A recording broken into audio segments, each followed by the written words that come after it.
is a new day to try to get right. This is a new day to get on track. Yeah, that's life in football. This is a new day to live your life. This is a new day to try to get right. This is a new day to get on track. Yeah, that's life in football. It's life in football. We are life in football.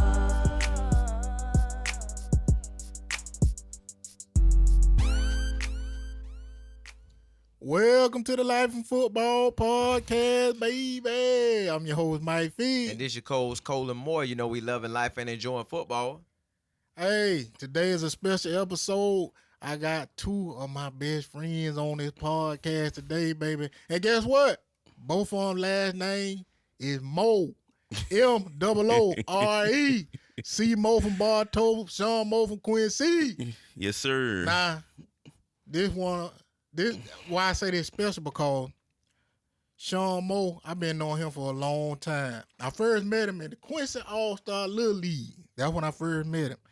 And it was so special because his daddy was always around. See, I ain't have my dad growing up. You know, he had a situation happen, you know, where he lost his life. And I know he would have been around, you know, if he'd have been here. Sean Mo daddy was at all the practices. And, you know, I like stuff like that. The Cody Fad, his daddy used to be at all the practices. Mm-hmm. Like, and it's crazy because I was looking at stuff like that as a young man. Now, maybe because my dad, you know, had that situation. But I admire that. As a young man, I remember that. And come to find out later, I ended up going to Alabama State, which if y'all watch Life in Football, y'all hear me talk about them a lot. I see little stuff. And his mama and daddy went to Alabama State. They from Quincy, just, you know which that makes sense. I mean, he from Quincy, I'm from Quincy. And it just love, man, when you see stuff like that, you know, this is a young man who was raised and grew up in Quincy, Florida. He graduated with me too, 2003, Shanks Tiger. And when I tell y'all, I got a few people who I done ran into playing football that meant business or who was serious. I'm gonna give y'all the name. It was a boy by the name of Kobe Smith, who you played at Rutgers. He actually ended up going to the NFL. He was one of the hardest guys I ran into. Felt like a brick wall. We was in the 10th grade. There was another guy when I was in college, a guy at Grambling. He was a fullback. Felt like he had nothing but potatoes he was toting with him. And then the third guy is Sean Mo, who right here. In high school, I never forget one day, Coach Rodell Thomas, that was our high school head coach. He told me and another one of my teammates named Mickey Baker, we were some hard hitters, me and him. Mm-hmm. So we used to be knocking out everything in practice. He said, I got something for y'all today. So we didn't know what he was talking about. He said, I dreamt about this all night. I couldn't wait to come to practice today. This man said he dreamt about this. So we didn't know what he was talking about. He kept saying, he actually told us the first beginning of school, like, I got something for you today. And he kept saying, I got something for y'all today. So practice, we out there stretching. I can't wait. I got something. And he kept saying, I'm like, man, I'm thinking he finna have to do grad drills. All that. Got scared. So when it came time to do inside run, now see, a lot of people don't know what inside run is. That's basically something in practice where you got these 7 guys, you got the line, offensive line, the fullback, running back, then you got the defensive line and the linebackers. That's what that is, inside run. And you do this a lot in college as well. So Coach Thomas had us doing inside run. Guess what he did? He put Sean Mo played the offensive line. But that day he switched him to fullback, the whole inside run. And when I tell y'all we had trouble that day, me and Mickey Baker looked at each other like, bro, Sean Mo is playing like a maniac out here today. But without further ado, I'm going to go ahead and let C Mo bring him on. How you doing, Mo? Hey, we appreciate it, bro. How you doing? Good, man. Thank y'all for having me here. Hey, it's a blessing to have you on. We cousins, man. I'm just going. Yeah, the Quincy, the Bartow thing always coming through. And then on top of that, your last name Moore, my last name Moore. Hey, we cousin, brother. We cousin. I know if we look it up, we got to be somewhere kin. down the line. Now, I met him playing football. Mike, you met him playing football. Mhm. What you remember about him, man, when y'all played this All-Star game that he always telling me about that was supposed to be the legendary All-Star game with the best of the best out of Quincy? I guess Quincy and Tallahassee, but I know at least Quincy. Yeah, it was mostly Gadsden County, literally all-star team, and we growing up in Quincy back then, they had two separate it was one rec, but they had two separate areas. Recreation department. Yeah. Back then, when we were growing up, they call it, you had the black boys and the white boys. Unfortunately, that's how it was back then. Tell the truth, Mo. Be real with it. Yeah, that's how they had it. What we call Jackson Heights. When we played it, and we had all the athletes out there and running backs and receivers and quarterbacks. But when me and Fig met, we met at the All-Star game, and back then Fig was he was a little bit bigger than us. He was a little more developed. He actually was a little bit bigger than I was, and we had a weight limit back then. So back then, the head coach at the time of the All-Star, they called him. He nicknamed him Man Mountain as a 9-year-old, right? Man Mountain. Yeah, because he was a little bit bigger than us. I'm gonna call him that from now on. Man Mountain. Mike was out there, he was, at 9, he was hitting us then. I was, little short, little chunky, something. But I was made a little weight limit because we had a weight limit back then. Now they don't have a weight limit. So we was on the All-Star team, me, him, and actually Cody. Cody was our quarterback then. And we went up to Georgia and played their All-Star. Now they didn't have a weight limit. So they guys were a little bit bigger than us. So they went up there and we went there and we got smashed a little bit. Yeah. And see, Mo got to tell them too. We had who else? Oh, Mickey was our running back. That guy I just talking about, Mickey Baker. He was our running back on that All-Star team. And matter of fact, a lot of the guys on that All-Star team end up, once we got in high school, they end up playing or starting or could have came and played, like, Alton Gordon or what that boy, Deontay Brown, Lonzo. We had a lot of guys that was on these teams, and when you made this team in Quincy, like far as a young kid back then, it was certified. Once you got that Quincy All-Star jersey. Yeah, it wasn't nothing like, getting that jersey and having your name on the back. It wasn't nothing like it. They gave you the name on the back. You had the Quincy on the front. Because the year before we went, they had blue Quincy jersey. Yeah, we were the only unique team because we had yellow jerseys. Yeah, we had the yellow one. Right. So, we went up to Georgia and they beat us in pretty bad because they ain't had no weight limit. Up in Georgia, football is everything, even when they little Pop Warner. So, yeah, that's how I met Mike. That's my first meeting with Mike. That elementary level. Now, in high school, when y'all in that weight room getting it or in that practice field, I know you out there trying to smash him to the ground because he talking about he running everything over. I know you trying to take him out if you had the chance. Yeah, a little bit. Not really trying to smash him too bad. But Mike became who he was in middle school, his 8th grade year.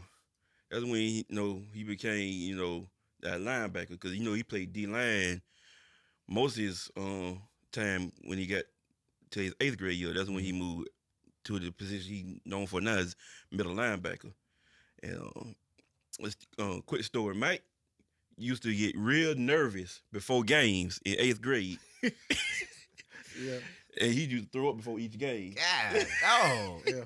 And then go out there and have 15 tackles and 2 fumbles and a touchdown. Yeah. Go out there and do his thing. Now, I always played offensive, defensive line and a little fullback. So, I did a little something. I ain't never get to the level Mike did, but when I was in high school, I did all right. Because, we from a little town. So we pretty much played out of position. We weren't like the bigger schools in Tallahassee. So I was like 5'8", maybe 240. Which would, if I was in the bigger class, I would have been a fullback, but I always played offensive line. So, and see, Mo, we did this with good Coach Brown when we had him on, so we got to get to Mo. Mo, what's your? We ain't gonna do the Gadsden County top 5, but we're gonna do what's your Quincy Shanks top 5 players. put me on the spot. Yeah, we gotta put him on the spot. What's your top? Cause we did it with Coach Brown, and I want to know what's Sean Mo, Quincy top 5 football players of all time. All right, we know in no particular order, but I gotta go with Alice Jackson, Dexter Jackson. It's a guy.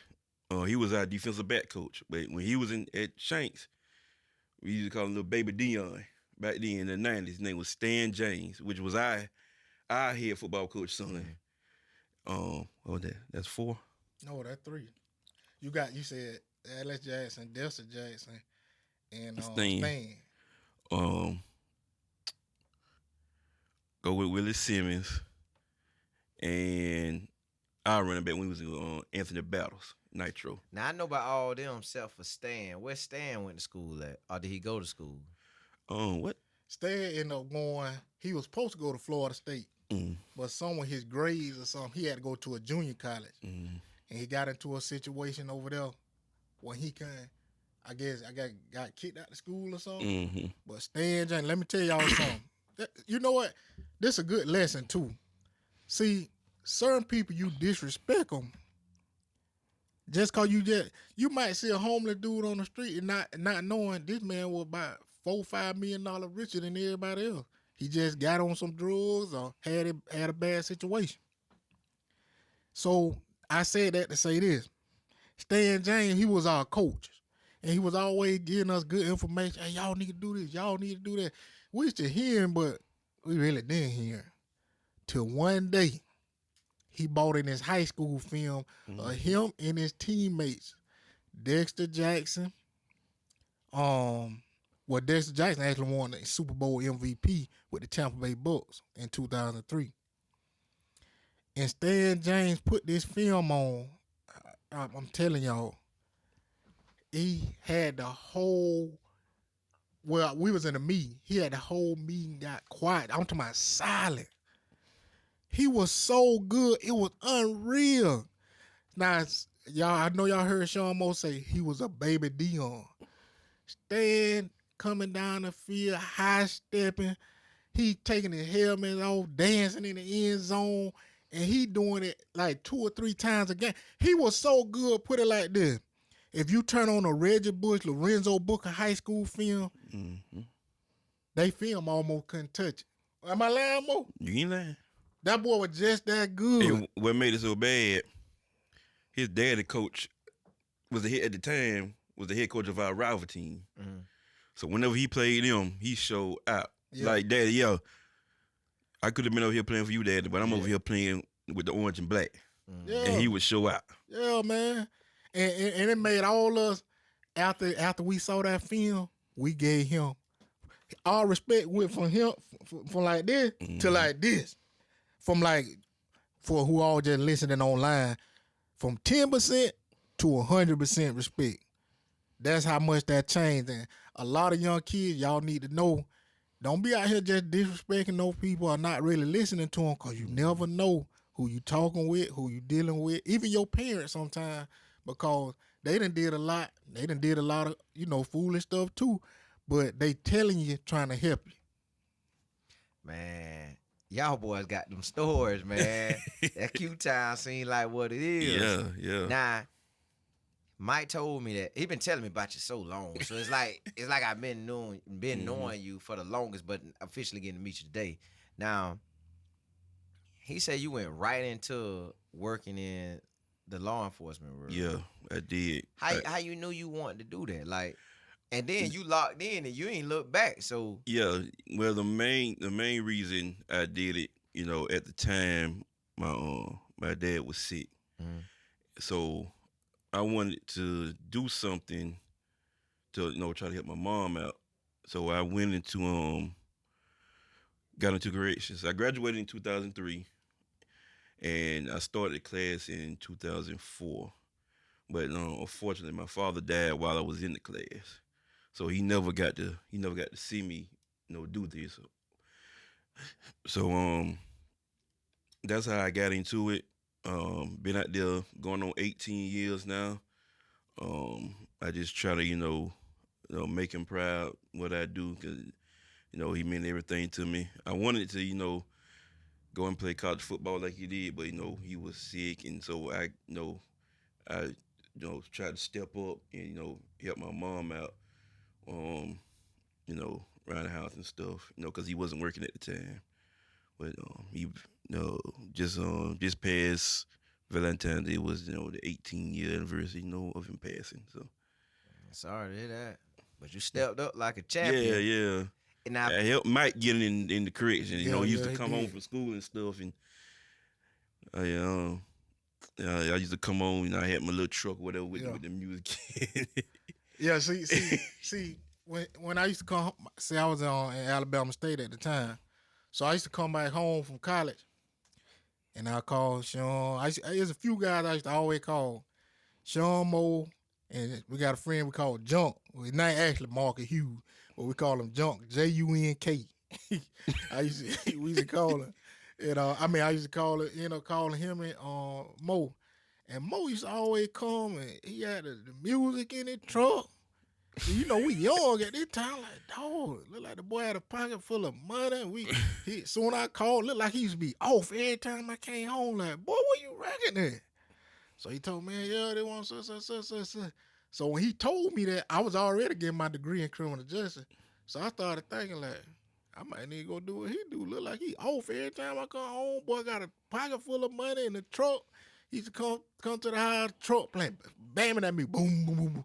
I was like, dog. So as a young man, when you see this, Yeah, because I was 19 when I started. So yeah, you like, boy, I want me. I need to get my pockets in, some of that money in my pocket. So that truck he used to come holler at me. He had a real bad accident in his truck. And that was that car. Oh, the car. So then this was really before, I seen, the money and stuff. So remember I told you I used to come home and holler at him and Junk, Junk. So me and Junk, I came home one time, Junk say, man, you heard about Mo? He was in a bad accident. I said, what? I said, let's go see him. So I'm thinking he in the hospital, so Junk called somebody. I can't remember. And we, finding out he was home. So we like, all right, man, let's go. So I told John, I said, all right, let's go on up there. So we go up there to the house, and his dad, rest in peace, his dad was sitting in there. So we knock on the door. His dad said, y'all come on in. So remember his dad had already knew us from years, he pretty much watched us grow up. So we standing at the door. He didn't already told us to come in, but cause I didn't automatically spotted Sean. So when I see Sean, I froze. Cause I seen he on the chair laid up there. He done been like, I told y'all he was in a bad car wreck. Both his eyes black, shut. One foot look wrapped up. He got a hand look like it wrapped up. And he just laying up there, but he was just laying so awkward. I was like, oh man. You know what I'm saying? It was a real bad feel like, dog, I don't know if he gonna make it. Now me and Junk looking. We so young, not realizing they want to send the man home if he wasn't gonna make it. So we standing up. So Junk, he kind of peeped around the corner. And his dad said, man, y'all come on in here. Then his dad said, yeah, man. He out there riding around, trying to ride behind that old gal. And so we come in there, we sit down, and me and Junk not saying nothing. We quiet. We quiet because we so traumatized because we looking at Sean. His daddy just talking, but we noticing Sean ain't saying nothing. But Sean did kind of like, what's up, y'all? But he was barely talking. We were like, oh, shoot. You know what I'm saying? We like, oh, no, he ain't gonna make it. Yeah. But his daddy, so what made it so comfortable, his daddy started joking so much. We like, he gotta be all right if his daddy playing like this. But, that's one of the moments, a funny moment that, we all kind of share together that, we in the house traumatized. 'Cause we were like probably what, 20, 19? We were 18. 18. We Yeah. 18 years old. So, with us seeing that, we shocked. 'Cause, this somebody we know. And just seeing that, it'll put you in a place of like, oh my goodness, man. This guy been driving the car? Like, bro, I don't know. I don't even want to drive no more for the rest of the week. Nah, y'all boys been kicking it and knowing each other for so long. Mm-hmm. Now, when Mike, you talking about Mike had a truck too. Did you see his truck when he first started? You talking about the little, Yeah, that the little truck. black truck? Yeah. Yeah. See, he trying to talk about my truck, man. Yeah, So Mike went and bought the truck. yeah, a little Toyota, And right? my friend named Travis, my friends met him too. So they met. You talk about each other so long that when you finally meet, it's like you already known each other. Mm-hmm. So he riding away in the truck. Like this, because the truck ain't but so big, so he That one in that truck like that. So he riding in the truck, he leaving. And my homeboy say, look at him. Look at spit come out my mouth. Like he said, look at him. Look at Mike in that little truck. And he laughed and laughed and laughed. And I just seen Mike just drive away. No. And look, the truck looked like, and it's brand new, but it looked like if you cough, it'll blow it over. Hoo! And then the cup just fall over. But he was just riding and happy. And I was like, man, look at Mike. And then I got my other friend, and he just clowned. I was like, I thought the truck was nice, but he just, look at Mike how he's sitting in there. And I just remember Mike here in that little tent, and he just sitting up, striving on. See, boy, I always like to exaggerate stuff, man. But what crazy was, Mike still had the truck when you started working, right? You seen both of us in that truck when I used to. Both of y'all, Yeah. man, I wish we could have. Yeah, Boy, yeah. I wish we could have. Yeah, Man. cause I ended up started working at the sheriff's office, Mm-hmm. and back then when I first started, they used to do rotating shifts. So Sean used to work in the booking area. Well, he still working in the booking area. So back then, I used to come in and work overtime down there. And I'm talking about they sergeants used to show me love, but they used to put me on something called escort. So back then, escort, man, you ripping up and running down the hallway all night. Like if we'd had one of these little watches, how these people have now, you'll probably walk 10, 15 easy miles a shift. And I used to always call Sean. I ain't used to call the supervisor, call Sean, hey man, y'all got anybody gonna be out? Like, man, no, just call Saul. So I called Saul. The Saul, he don't even work. Matter of fact, both of them retired now. But they used to always say, Figures, why you calling asking me that? Just come on. But that's kind of a relationship, me and him always had. Mm-hmm. And then growing up in Quincy, we would have, certain teachers and certain people, for us in our class was always clowns. And we had one of our teachers, Mr. What's his name? Used to when 9/11 happened. What Mr. Davis. Mr. Davis. So everybody got their 9/11 story, right? So when 9/11 happened, me and Sean in class, and everybody know the whole world almost kind of shut down when that happened. Mm-hmm. And we in a history. We just so happened we end up in history class when this going on. I was too. That's crazy. Yeah. Mm. And Mr. Dan, Davis, Mr. Davis say, class, you're witnessing history. This is going to go down in the books as one of the worst terror acts that happened in the United States of America. He's saying it like he the president though, and he knew the history so good. To where when he said it, I really didn't understand what he was saying. But it's amazing. He was actually speaking the truth. I'm talking about as soon as he saw it, that's what he said. He said, man, this day they're going to celebrate it for years to come. Not celebrate it, but to honor those who are going to go in war against this entity or whatever he said. But he was so right, man, because his class, he was so serious, but it was fun. He would always come in there and be like, class, Fong C came to America Penny, listen, write it down, put it in your notes, highlight it, underline it. But when he was talking about phone C, it was true. Like, he came to Ellis Islands, and it's amazing because to this day as a grown man, I still remember all this stuff he was teaching us. He was a good teacher. That's all it was. He was a good teacher. Now he made it interesting to learn history.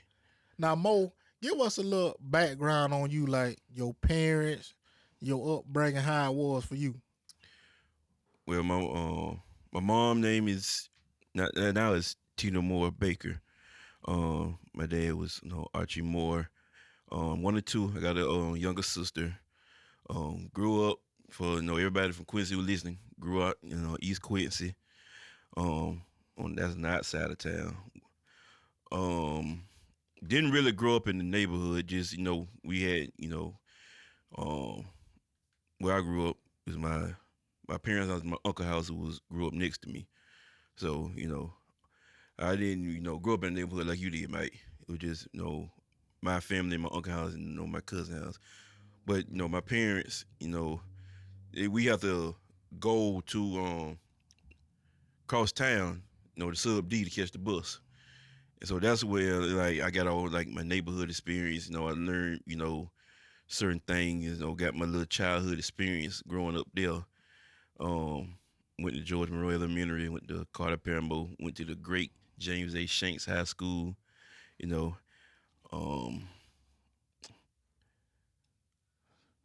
Grew up in the church. Grew up at AME. New Beth AME Church. That's where I went to church at. Youth department. My mom was over the youth department, so I had to go to church all the time, all the church events. When your mama over anything in the church, you going to everything. But I had a good upbringing. My dad, unfortunately, passed when I was 18, but he was always there, supporting me, everything I did. Supporting other young men like Mike, young men. He was like the football dad growing up. If the little young men wanted to come talk to him or had questions, he was there for him to talk to him and stuff like that. Me and Mike became real close growing up. Mike, became a best friend. We became real tight in middle school. And he would always when my dad got sick, he used to take me home for football practice and stuff because my mom would have to work late. So Mike would have to break me home and stuff like that. So I had a pretty good childhood. Parents were great. Man, they did what they could do for me. They did the best. They were the best. Now with your mama having you at church like this now, it sounds like your pastor over there. Hey man, we finna get this service started. That's what you be doing, man. Man, come on, man. He sound like it, man. You can't tell me this man don't sound like it. I grew up. Okay, I grew up. I You hold started. your hands like he hit that piano. You saying he sound like a preacher, Right? Like he can get in there. Yes, hey man. Now my dad could sing, right? He was known around Gadsden County for singing, but I can't sing. But our church didn't have a male chorus, but the pastor heard him sing one time and made him the president and just made up a male choir. Because of that. Because of course, I was in the youth choir and then I also sung in the male choir. But I started off a Baptist. So that's probably why I get that, because my mom grew up a Baptist. And then as I grew up, we swapped over to AME. So yeah, I grew up in the church. One fun fact a lot of people may not know. I know y'all ain't gonna believe it. Sean Moe is one of the best dancers in the nation. It might not look like it. That boy can move, man. I remember used to see him playing. He used to be playing about dancing and stuff, but like the boy used to be moving. Like even in middle school. Cause see, a lot of the times in our practices, like we so happen to end up on good teams. So we had time to play around in the locker room, and like we used to kind of clown around sometimes, cause like we knew we was good. Like say for instance, our 8th grade year, we was 7-1. 7-1. And our last game, we knew we were so good, it was crazy. Our coaches had to we didn't know, I realize it now, they made up something to try to make us mad and scared. They came in the locker room, they say, them boys that came out here in charter buses. And for some reason, that kind of clicked with us. I don't know why. Man, them boys that rode charter buses over there. That was a big thing back then, get right on the charter bus. Because we in middle school. Then other people were like, yeah, man, we saw them boys in the parade. And they were so big, man. And our coach was like, y'all better be ready. Can y'all believe these boys from Tallahassee, we beat 65-0.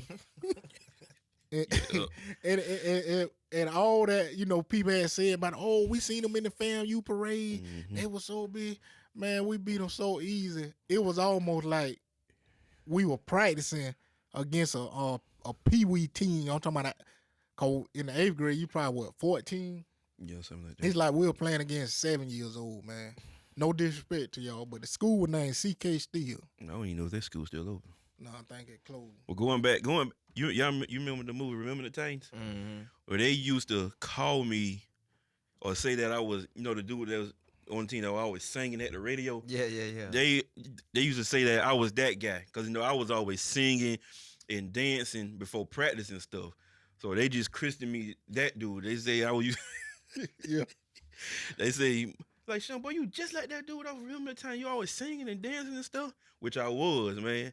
Because, it just came natural. Mm-hmm. Before practice, most people didn't like to practice, especially us, because our practices were hard. We practiced like a college team out there. Mm-hmm. They used to, Coach Tom used to put it on us. But, yeah, I used to sing and dance and stuff before practice and stuff. And I kind of did look like that dude back Yeah, then. you did. Because you used to have I know y'all see the guy the bald head, and Sean Moe used to have a head full of hair. I'm talking about afro. I'm talking about big afro. Then he could cut it down small, what they used to call it a bald back then sometimes. But this the last story, man. And this is the last thing I'm going to touch on. Our senior year. Now, this all our last year playing together, and this our last game. And then, when people say they cried together, well, how about the whole team cried? The cheerleaders cried.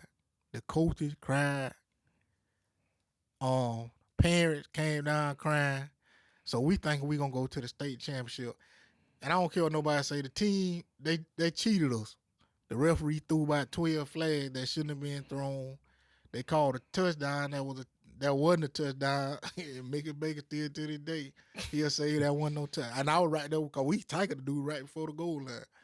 So after the game was over, it was a playoff game. They called us up, and no lie, this how it happened. Our coach, you know how they usually do the breakdown. So our coach say 1, 2, 3 breakdown or whatever. They're like 1, 2, 3 breakdown.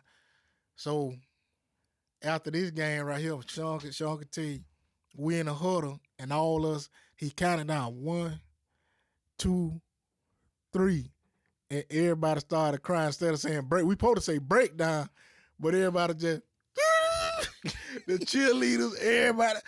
I never seen nothing like that where the whole everybody who down there started crying because it was over. But man, that's the last little story I got. Me and Sean Moe, we been friends a long time, just like me and C Mo, and this a good guy, man, a good dude. I known him a long time. He got a good family. And his parents, they just treat me just like that because it used to be a lot of time I used to come back home, even before his daddy passed. I used to come over there.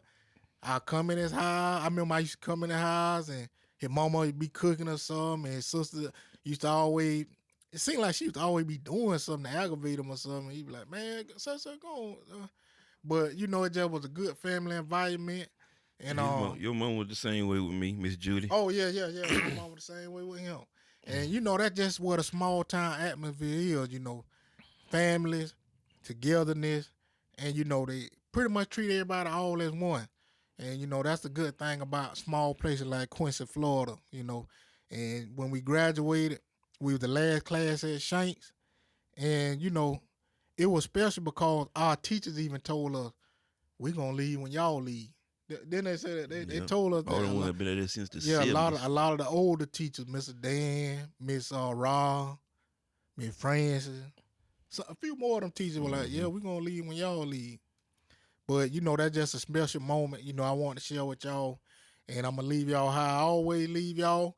Keep your head up and not down, or else you'll fall to the ground. This is the Life in Football podcast. Catch you next time.